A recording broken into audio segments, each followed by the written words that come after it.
ever told me a few years ago that we would ever read headlines like these in American newspapers, I would have called him crazy. Yet here we are, reading them. In the middle of the 20th century, in the United States of America, hundreds and hundreds of teenage boys and girls are becoming hopeless dope addicts every year. It's fantastic, it's unbelievable, and it's terrible, but it's true. The government maintains 2 hospitals just to treat drug addicts at Lexington, Kentucky, and Fort Worth, Texas. It used to be a rare thing for a juvenile to be admitted, but look at these recent figures. And remember, these are only confirmed addicts who have come to the attention of federal authorities. How many others are still only occasional users of marijuana or heroin, morphine, or in some cases sleeping pills? It's pretty hard to estimate. But there's one sure thing. Nobody is going to stay an occasional user very long. This is one game nobody beats. If you use narcotics, before long you'll have the habit, about the hardest in the world to break. And the dope addicts say, you're hooked. Well, how does one become hooked? The simplest way to answer that is to talk to someone who has had the experience. This is the home of Mr. and Mrs. Walter Howard. They just got their teenage daughter back after a 6-month nightmare that even Edgar Allan Poe couldn't have improved on. Mrs. Howard agrees to let us talk to her daughter, Phyllis, when we explain that we could use her case to help others avoid the same mistakes.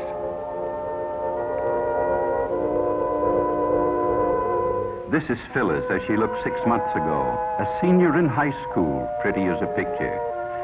Just recently, she was released from the narcotic ward of the county jail in the custody of her parents. It's hard to believe that this girl is the same as the one in the picture, but it doesn't take long for the drug habit to make anyone over.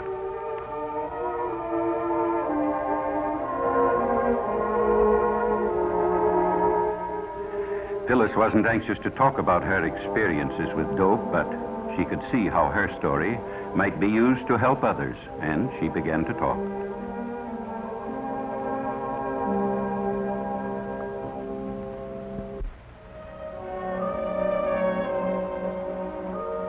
I guess I knew about reefers, that's marijuana, ever since junior high. Some of the boys smoked them, the ones who couldn't get along, who were afraid of everything. You know, the ones with no backbone.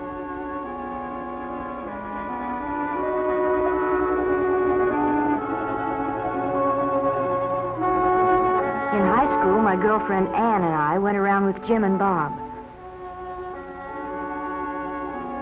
They both smoked pot. That's jive talk for marijuana. And after a while, Ann and I got so that we did too.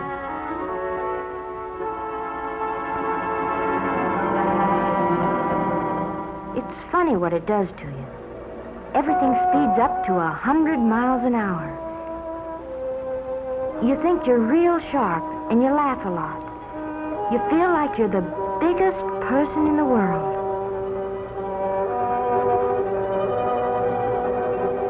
But I didn't feel so good when I came home high that night. My dad knew something was wrong, but he didn't know what. Mother was sure her daughter would never do anything bad. I'd been smoking pot for quite a while before I met Chuck. I guess he was what the newspapers call a peddler. He supplied the kids at school with whatever they wanted. Most of them used reefers like us, but some liked stronger things. There was something intriguing and different about Chuck. I guess I appealed to him in some way, too. Anyway, I found out later what it was about him. He had the heroin habit. He was hooked. Chuck and I started running around together, and one night he asked me up to his place. I knew by now he started peddling after he got the habit, so he could get H for himself. He needed a lot, because he had a big habit. You know something about hypes? They're like a disease. They don't like to see anybody not using the stuff just because they do. Chuck finally talked me into using heroin. He said it would make him feel better. So I tried it. But I was going to be smart. Just take it or leave it. Nothing was going to happen to me.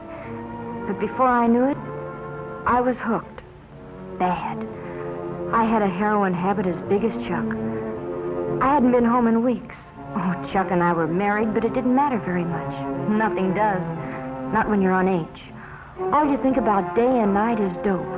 How much you've got, where to get more, what you'll do if you can't get it. And then they'd got Chuck. They had to eventually, I knew that, but it didn't matter much. Nothing did except age. All of a sudden, it hit me. If Chuck had seen the cops coming, he might have got rid of our supply.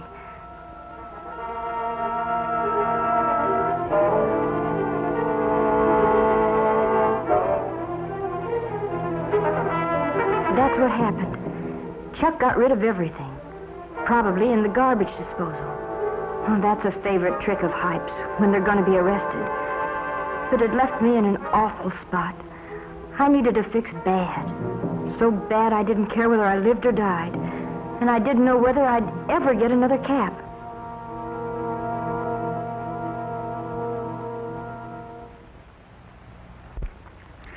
In the meantime, Phyllis's parents had nearly gone crazy. They hadn't seen or heard from their daughter in months. Mr. Howard checked every newspaper story that might by any remote chance have to do with Phyllis. But gradually their hopes died. They were almost convinced she was dead. But I wasn't dead. I tried once to kick off the habit, but I was too far gone. You know, the police say, find a heroin addict and you find a criminal, and that's just about it. If you're hooked bad, it costs about $30 a day for H. Boys get the money by stealing or swiping car parts, maybe by holdups. Girls take up street walking or do what I did, become peddlers themselves. When Chuck went to jail, I used his contacts and peddled dope myself.